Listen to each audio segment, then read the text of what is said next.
అవినీతి నిరోధక శాఖ తెలంగాణ రాష్ట్రంలో, ఆంధ్ర రాష్ట్రంలో చాలా యాక్టివ్గా ఉన్నది. ప్రజలు కూడా అవేర్నెస్ తోటి ఉండాలని చెప్పి మా యొక్క వార్తా విశ్లేషణ కార్యక్రమం కోరుకుంటుంది.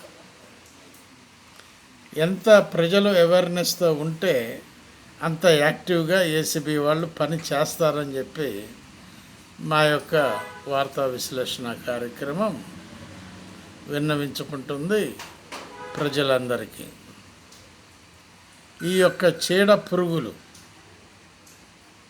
ఈ లంచం తీసుకున్నటువంటి చీడ పురుగులు మరి స్మాష్ అవుతాయా అని మాకొక అనుమానంగా ఉన్నది.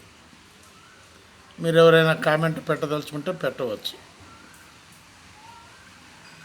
తహసీల్దారుల మీద పెట్రోల్ పోసి తగలబెట్టినా కూడా మిగిలిన తహసీల్దారులు అదే పని చేస్తున్నారంటే చూసారా ఎంత విచిత్రంగా ఉన్నదో, ఎంత ఆశతోటి ఉన్నారో.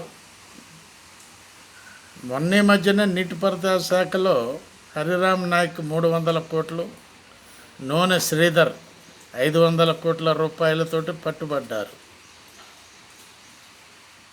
కూలేశ్వరం ప్రాజెక్టు డబ్బు ఇంకా ఉన్నారు లైన్లో. కూలేశ్వరం ప్రాజెక్టు గురించి ఏసీబీ వాళ్ళ చేతిలో ఇంకా ఉన్నారు.